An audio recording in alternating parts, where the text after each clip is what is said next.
በሶስተኛው ቀን በቃና ዘገሊላ ሰርግ ሆነ አይደል? አልሰማችሁም? ቅድም የተዘመረ በሶስተኛው ቀን ከገዳሙ ወጥቶ በሶስተኛው ቀን እሁድ አንድ አጠናቆ ስለወጣ ማለት ነው። እሁድን ደቀ መዛሙርት ሲሰበስብ ሐዋርያትን ሲመርጥ፣ ማክሰኞን ሐዋርያትን ሲመርጥ እነ ናትናኤልን እነ ፊልጶስን እነ ጴጥሮስን እነ ዮሐንስን እነ ያዕቆብን እነ እንድርያስ አሳ ከሚጠምዱበት እነሱን እቺን ቀን 3 ቀን እነሱን ሲሰበስብ ኑ ተከተሉኝ ብሎ ወደ ሰርግ ቤት ተጠራ ጌታ ኢየሱስ ክርስቶስ። መቼ? የካቲት 23 ቀን። በ20 ላይ 3 ስትጨምሩ 23 በአሁኑ ቅዱስ ጊዮርጊስ ብለን የምናከብረው ማለት ነው። የካቲት 23 ቀን ነው ይሄ በዓል የተከበረው። ጌታ ኢየሱስ ክርስቶስ ወደ ሰርግ ቤት ሄደው የካቲት 23 ቀን ከገዳመ ቆሮንቶስ በወጣ በሶስተኛው ቀን በቃና ዘገሊላ ሰርግ ሆነ ይላል መጽሐፍ ቅዱሱ። ሶስተኛው ቀን ያለው ይሄን ቆጥሮ ነው። ከገዳመ ቆሮንቶስ ወጥቶ መጥቶ ማለት ነው። ይሄ መጀመሪያ የተአምሩን ቀን የተባለው ከዛ በፊት በሕፃንነቱ ወደ ግብጽ ሲሰደድ ግመሎቹን ድንጋይ አድርጓቸዋል። ለእመቤታችንም ከጭንጫ ላይ ውሃ አፍልቆላታል።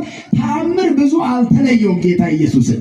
ከገዳመ ቆሮንቶስ ከወጣ ግን የመጀመሪያው ነው ማለት ነው። ወደፊት 3 ዓመት ሐዋርያትን እያስተማረ ከሚያደርገው ተአምራት የመጀመሪያው ነው። ይሄ ቀዳሜ ተአምር፣ ይሄ የመጀመሪያ ተአምር ነበረ ይላል። አርአዮሙ ስብሐቲሁ ጌትነቱን አሳያቸው ለደቀ መዛሙርቱ። ጌታ መሆኑን ጌትነቱ አይታወቅም ነበር። መጠመቁንም እያዩ አብ መሰከረለት ልጄ ነው ብሎ መንፈስ ቅዱስ መሰከረለት። በአምሳለ ርግብ አንድነታቸው ሦስትነታቸው በዮርዳኖስ ላይ ተገልጿል። ከዚያ አምኑ ቦቱ አርዳኢሁ ደቀ መዛሙርቱ ምን አሉ አለ? አመኑበት። በማን? በጌታ ኢየሱስ ክርስቶስ። ደቀ መዛሙርቱ የተባሉት ሐዋርያት አመኑበት በጌታችን ኢየሱስ ክርስቶስ። እንደዚሁ እንደኛ አምነን በቤቱ እንደምንገኘው ምን ተደረገ? በሰርግ ቤት ጌታ ኢየሱስ ክርስቶስ እንግዲህ የተጠራቸው እመቤታችን ጌታ ኢየሱስ ክርስቶስ ወደ ሰርግ ቤት ተጠርቷል። እመቤታችንን ተጠርታለች። አመሳልስ ዕለት ከብካብ ኮነ በቃና ዘገሊላ ወሐለወት እሙ ለኢየሱስ የኢየሱስ እናት ድንግል ማርያም በሰርግ ቤት ነበረች አለ። የት ነበረች እመቤታችን? ሰርግ ቤት። መቼ? የካቲት 23 ቀን። በሰርግ ቤት እያለች ሐዋርያትም ነበሩ። እንግዲህ መምህርን ጠርቶ ደቀ መዛሙርቱን መተው አይገባምና እናንተስ አንድ ካህን ጠርታችሁ ካህኑ ጋር የሚመጣውን ጭራ ይዞ የሚመጣውን መቋሚያ የሚይዝላቸውን ካህኑን የሚያጅበውን ከበር ተመለስ ትላላችሁ እንዲያትሉ ማለት ሰንበቴያችሁ ላይ አሁን ካህን ጠርታችሁ ከካህኑ ጋር የሚመጣ አንተ ተመለስ ወይ እሳቸውን ብቻ ነው የጠራ ነው አትሉም። መቼም የእግዚአብሔር ማዕድ ነውና ሐዋርያት ከጌታ ኢየሱስ ክርስቶስ ጋር ወደ ሰርጉ ቤት አብረው ገቡ ማለት ነው። እመቤታችንም እዛው ናትና ሀልቀኬ ወይኑም ጠጁ አለቀባቸው። ሰርጉ ቤት እንግዲህ ድግስ የሚያሳምረው ጠጁ ነው አይደለ? ምግብ እህል ውሃ ነው። በሰርግ ቤት ያለ ነገር የሚበላና የሚጠጣ ከሌለ ሰርግ አይደለም ማለት ነው። ስለዚህ ስለ እንጀራ ምንም የተነገረ ነገር የለም። ስለ መጠጥ ነው የተነገረው። አብዛኛውን ነገር ይዞ የሚቆየው እሱ ስለሆነ ማለት ነው። መጽሐፍ ቅዱስ ላይ ቅዱስ ዮሐንስ ሲጽፍ ስለ ወይኑ ስለ ጠጁ ነው የተናገረውና ወይን አልቆባቸው ስለነበረ እመቤታችን በዛ አሳላፊዎች አሉና ወትቤሎሙ እሙ ለእለ ይትለአኩ ሁሎ ዘይቤለክሙ ግበሩ።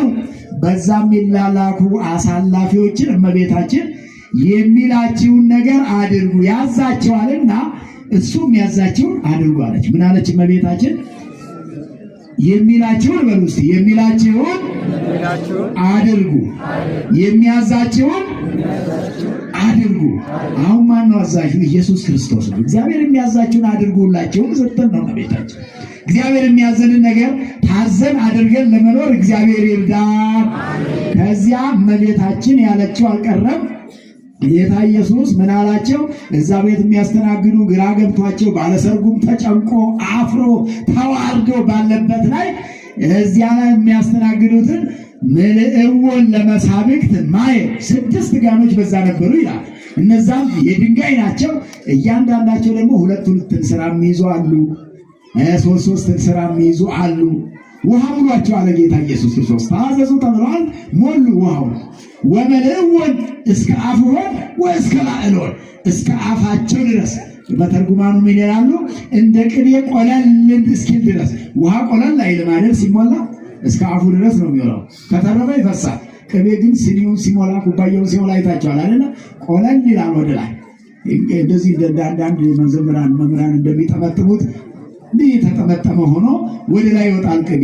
የዛለቱ ውሃ እንደዚህ ነው፣ ክምር ያለ ወደ ላይ ከጋኑም አልፎ ማለት ነው። ጀመረው ተአምሩ ከዚሁ ጀምረው አያችሁ። በኋላ ወይን ሊሆን ማለት ነው። ከዚያ እንደዚያ ሞልተው ያንን የሞሉትን ውሃ ነው ብሎ ሞልተው ሂዱና ቅዱ አላቸው ጌታ ኢየሱስ ክርስቶስ።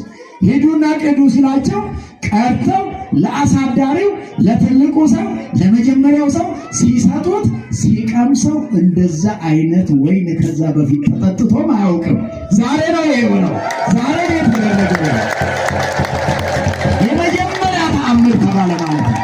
እንዲያውም እኮ እመቤታችን ጌታችን ኢየሱስ ክርስቶስን የሚጠጣ እኮ የላቸውም ስትለው ጌታ ኢየሱስ ክርስቶስ ውሃቸውን ይጠጡ አላለም። ምንድን ያላቸው? ጋኑ ይሞላ ነው ያለው ጌታ ኢየሱስ ክርስቶስ። የሚያደርገውን ያውቃልና። እንዳውም ምን ትብዬ ምስሌኪ፣ አንቺ ሴትዮ ከአንቺ ጋር እኔ ምን አለኝ ብሏል የሚባል ትሰማላችሁ አይደል? እንዲሁ መጽሐፍ ቅዱስ መሰበክ ከተጀመረ ጀምሮ ሲወራ ይኖረ ነገር ይሄ ዝም ብሎ በየጊዜው ሰዎቹ ይጣሉበታል እንጂ የሚያጣላ ነገር የለም። በመጽሐፈ ነገሥት ቀዳማዊ ምዕራፍ 17 ቁጥር 17 ላይ ስታገኙት ያቺ በኤልያስ ዘመን የነበረችው መበለት ሴትዮዋ ምንድን ነው ያለችው? ኤልያስን ከአንተ ጋር ምን ጠባለኝ? ልጅ የሚሞትብኝ ኃጢአቴን ተመራምረው ወደ ቤቴ መግባት ሳይገባኝ ቤቴ ገብተህ ይሄ ሁሉ ሆነብኝ ብላ አዝና ምን ጠባለኝ? ይሄ እንደሚተረጉሙት ነው። እናጣለው ከተባለ መጽሐፍ ቅዱሱን ለማጣላት ይሞክር ይሆናል። ግን መጻሕፍቱ አይጣሉ። መጻሕፍት ባለቤት አላቸው፣ ተርጓሚ አላቸው። በዘልማድም አይነገሩም። እንደፈለገ ማውራትም አይቻልም። ይሄ የእግዚአብሔር ቃል ነው፣ በመንፈስ ቅዱስ የሚነገር ነው። ያለ መንፈስ ቅዱስ በራስ ስሜት አይነገርምና እመቤታችንን ባይፈልጋት ኖሮ ከሷ ይወለድ ነበር እንዴ? ወዶ ነው ተገዶ ነው ከሷ የተወለደው? ወዶ ነው ተገዶ ነው? ነቢያት አስገድደውት ነው? ኢሳይያስ አስገድዶት? ኤርምያስ አስገድዶት? የራሱ ፈቃድ ካልሆነ በስተቀር ማን አስገደደው? ወዷት አይደለም ወይ? ከስጋዋ ስጋን ከነፍሷ ነፍስን ነስቶ የተወለደው። ስለዚህ ይሄንን ደግሞ አሁን ውሃውን ጠጅ ማድረግ ለሱ ምን ተአምር አለው? እንኳን በዚህ ዘመን በቀደመው ዘመን ስጋ ለብሶ ባልመጣበት ዘመን እኮ ሙሴ በግብፅ በነበረ ጊዜ በኦሪት ዘጸአት ምዕራፍ 7 ቁጥር 17 ላይ ሙሴኒ ሜጦ ለማይ እምከዊነ ማይ ሀበ ከዊነ ደም፣ ሙሴ ውሃውን ደም አድርጎት ነበረ። እንዘ ይትናገር በአፉ ዳይሙ በህሊናሁ ይላል ሊቁ ሲተረጉመው። ሳይናገር በሐልዮ በሐሳብ ሙሴ የግብፃውያንን ውሃ ደም አድርጎባቸው ነበር። መልሶ ሲያስብ ደግሞ እግዚአብሔር እንዲህ ቢያደርግ ብሎ ሲያስብ በውሃ በበትር ሲመታው በሐሳብ ሌላ ንግግር የለም። የጸለየው ነገር የተሰማ ነገር የለም።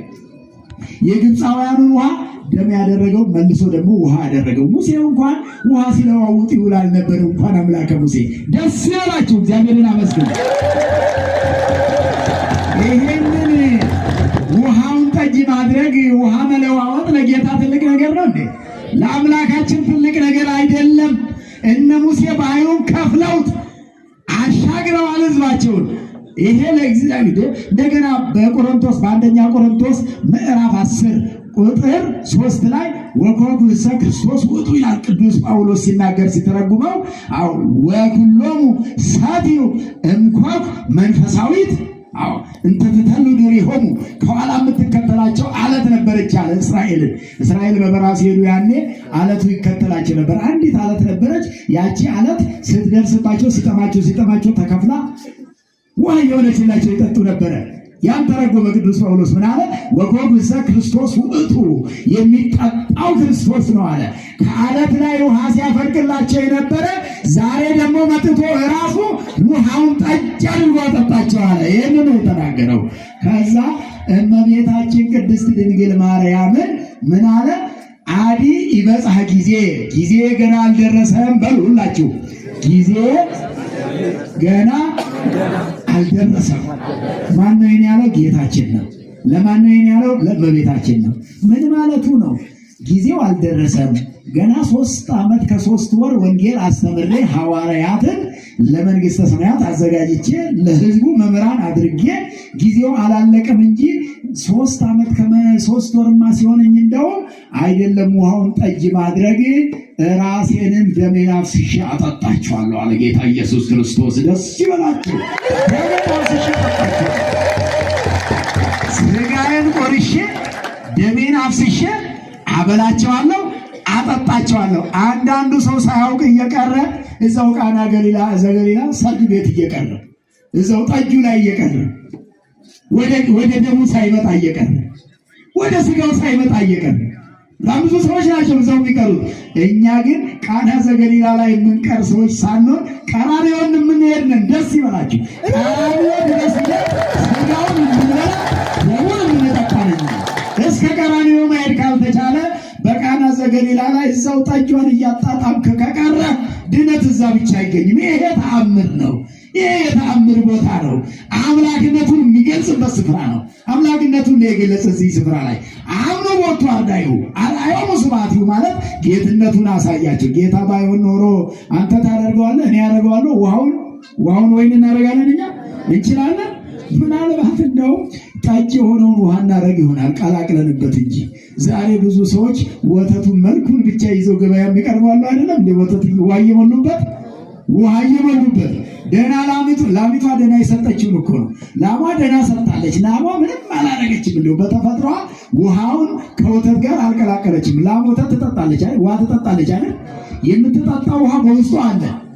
ወተት ስትሰጠን ግን ወተት ውሃ አልቀላቀለችበት ለይታ። ሰዎቹ ግን ከሷ ካለቡ በኋላ እሷን ሊያስዋሹ ሌላ ነገር ይጨምሩበታል። መልኩ ብቻ ነው። እንደውም ዛሬ ይሄን እናደርግ እንችል ይሆናል። የዛሬ ሰዎች ስራችን ይሄ ነው። መልካሙን ክፉ የምናደርግ እንጂ ክፉን መልካም የምናደርግ አይደለም።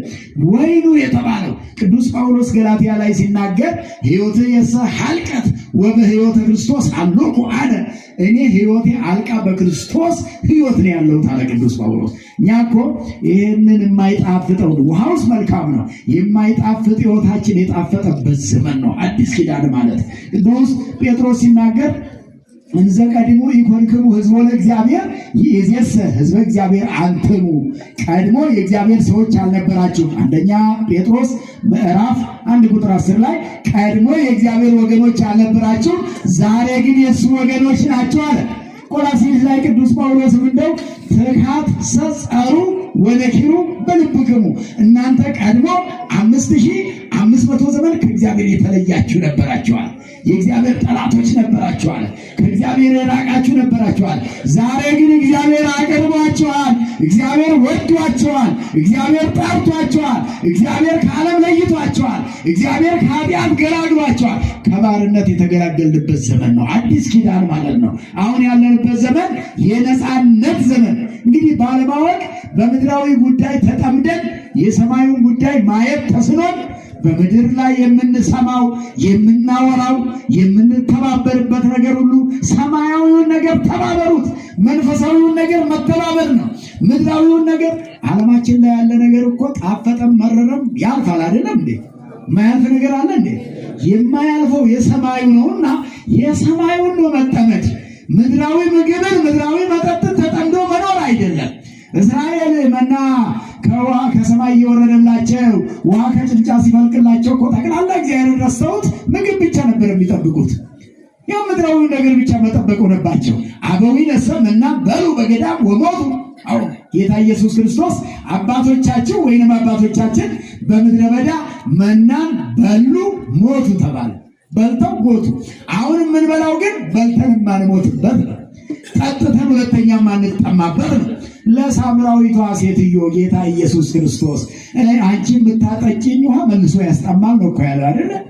እዛ ዮሐንስ ምዕራፍ 4 ላይ እኔ ከምሰጠው ውሃ የሚጠጣ ግን ዳግም አይጠማም ነው የተባለው።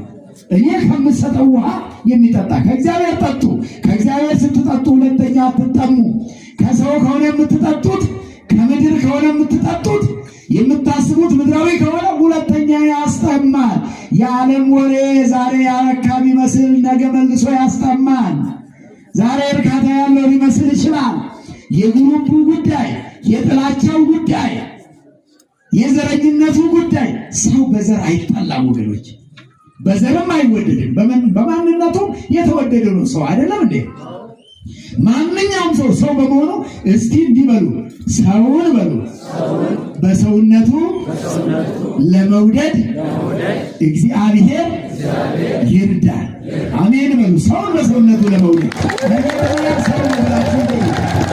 ሰው ነው ብለን ከወደድነው በኋላ በሌላው ነገር መውደዱ እኮ አይከብደንም። መጀመሪያ እንደኛው ሰው ሆኖ በሁለት እግር እየሄደ እያየ ነው በእኛ አምሳል እያለ ምናልባት ከኛ ውጭ ሌላ አይነት ቋንቋ ሲናገር ስለሰማ ነው፣ ወይንም ደግሞ በተለያዩ ምክንያቶች ሰው መሆኑን ሳናከብርለት የምንለው ሰው የሚለው መጀመሪያ እንዴ እግዚአብሔር አምላክ ኢየሱስ ክርስቶስ ወደዚህ ዓለም መጥቶ በዚህ በቃና ዘገሊላ ውሃውን ወይን ያደረገው የተወለደው የተጠመቀው ታምራቱን የሰራው ሰው ናቸው ብሎ ነው አይደለም እንዴ? አካባቢያችንን፣ ቋንቋችንን፣ ማንነታችንን፣ ሀብታችንን፣ መልካችንን አይቶ ነው እንዴ? ሰው በሚለው ብቻ ነው መጥቶ ያዳነን። ሰው ናቸው፣ ሰውን ላድን ብሎ ነው የመጣው። ስለዚህ ሰው ክቡር ነው። እስቲ ስለ ራሳችሁ እግዚአብሔርን አመስግኑ።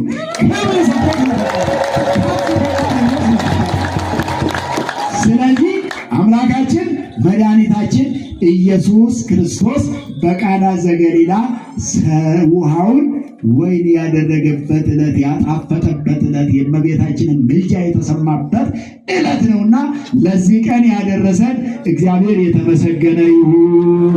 እንደዚሁም በእውነት እዚህ መድረክ ላይ ተገኝቼ ስለ ጌታችን ስለ መድኃኒታችን ስለ ኢየሱስ ክርስቶስ ለመመስከር የጋበዙኝን ብፁዕ አባታችን አቡነ ገብርኤል የሀገረ ስብከታችን የዚህ ሀገረ ስብከት ሊቀ ጳጳስ በጣም ከልብ ነው የማመሰግናቸው። ታድላቸዋል። የወንጌል ገበሬ ናቸው ብፁዕነታቸው። ዝም ብሎ እንደሚወራው አይደለም፣ ተርጉመው ነው። ታላቁ ገዳም ደብረ ሊባኖስ ከታላላቁ መምህራን ከነኔታ ጥበቡ በዛው ያሉ መምህራን ተምረው ተርጉመው ብሉያቱን አዲሳቱን አሁን ላይ ተርጉሞ የሚያስረዳ ላታገኙ ትችላላችሁ። ቅድም እንዳልኳችሁ ሁሉ መጽሐፉን የሚያጣምሙ ብዙ ናቸው። ስለዚህ በዚህ ሰዓት የጳጳስ ስራው መጻሕፍት ማስታረቅ ነው። ማስተዳደር የጽሕፈት ቤቱን የሚሰሩ ሰዎች አይታጡ። ዛሬ ላይ አባቶች ከሚያስተዳድሩን ይልቅ ቢያስተምሩን ሰው ሁሉ ባልተጎዳ ነበርና ስለዚህ በመምህርነት የተመረጡ በሊሃ ልሳን አንደበታቸው የተሳለ በእውነት በቅርብም ስለምናውቃቸው ከፊታቸው ስለሆነ እንደውም ቀንሼ ነው የምመሰክረው። በሌሉበት በደንብ ነው የምመሰክረው። ይመቸኛል። እዛ እሳቸው በማይኖሩበት ስፍራ በባለቤቱ ፊት ይከብዳል። ነገር ግን እውነት ስለሆነ ማለፍ ስለማልችል ነው የምመሰክረውና ይህ ስፍራ የታደለ ስፍራ ነው። ሀገረ ስብከቱም የታደለ ነው። ብፁዕነታቸው ከወንጌል ውጭ ሌላ ሕይወት የላቸው። መጽሐፍ ቅዱስ ሞባይላቸውም ላይ መጽሐፍ ቅዱስ ነው። ልብሳቸው መጽሐፍ ቅዱስ ነው። አልፎ አልፎ እንደዚህ የታደሉ አባቶች በኦርቶዶክስ እምነታችን ውስጥ ልብሳቸውም፣ ጸጉራቸውም፣ እጃቸውም፣ እግራቸውም የእግዚአብሔር ቃል ብሉይ ኪዳን ሐዲስ ኪዳን የሆነ አሉና እሳቸውን የሰጠን እግዚአብሔር የተመሰገነ ይሁን። የኢትዮጵያ ኦርቶዶክስ ተዋሕዶ ቤተክርስቲያናችን እኮ ቅድም እንደነገርኳችሁ ከወረቡ ተነስቼ መጽሐፍ ቅዱስ እንደነገርኳችሁ ሁሉ በቤተክርስቲያኒቱ የኛ ቤተክርስቲያን በመጽሐፍ ቅዱስን ማይሌት፣ ሰዓታት፣ ቅዳሴ አድርጋ የምታዜም ቤተክርስቲያን ናት። መጽሐፍ ቅዱስን ነው የምታዜመው ቤተክርስቲያን ነው። በነገራችን ላይ መጽሐፍ ቅዱስን ማዜም የቻለች ቤተ እምነት የኢትዮጵያ ኦርቶዶክስ ተዋሕዶ ቤተክርስቲያን ብቻ ናት። ሌሎቹን ሊጠቃቅሱ ይችላሉ፣ አንዳንድ ነገር ሊሉ ይችላሉ። መጽሐፍ ቅዱስን ማዜም የቻለች ቅዱስ ያሬድ ማለት የብሉይ ኪዳን የአዲስ ኪዳን የመጻሕፍተ ሊቃውንት መምህር ስለነበረ መጽሐፍ ቅዱሱን ያዜመውና ይሄን የሚዜመውን መጽሐፍ ቅዱስ የሚተረጉሙልን ታላቅ አባታችን ናቸውና እግዚአብሔር አምላካችን እድሜውን ጤናውን ይስጥልን። ወስብሐት ለእግዚአብሔር። ይዲድ ያዳገለ